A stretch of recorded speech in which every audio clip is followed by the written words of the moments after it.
حدثنا عثمان حدثنا جرير عن منصور عن مجاهد عن ابن عباس قال مر النبي صلى الله عليه وسلم بحائط من حيط أو مكة فسمع صوت إنسانين يعذبان في قبورهما فقال النبي صلى الله عليه وسلم يعذبان وما يعذبان في قبر ثم قال بلى كان أحدهما لا يستتر من بوله وكان الآخر يمشي بالنميمة ثم دعا بجريدة فكسرها كسرتين فوضع على كل قبر منهما كسرة فقيل له يا رسول الله لم فعلت هذا قال لعله أن يخفف عنهما ما لم تيبسا أو إلى أن ييبسا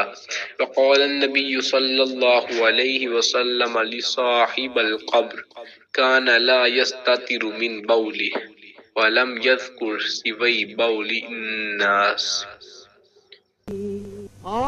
آئینہ رحمت بدن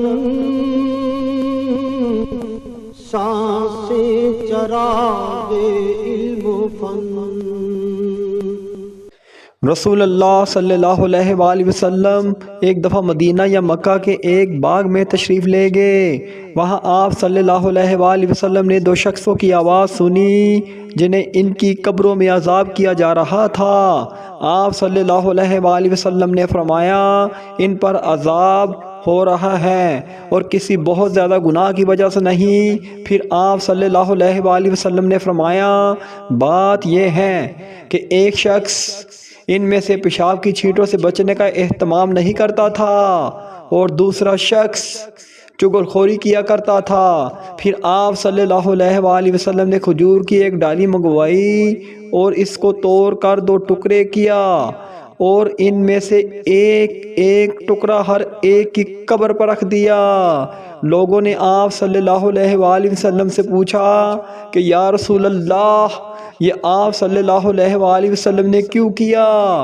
آپ صلی اللہ علیہ وآلہ وسلم نے فرمایا اس لیے کہ جب تک یہ ڈالیاں خشک ہوں شاید اس وقت تک ان پر عذاب کم ہو جائے۔ صحیح بخاری حدیث 216۔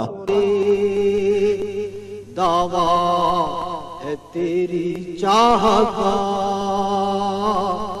اس امت گمراہ کا، تیرے سوا کوئی نہیں۔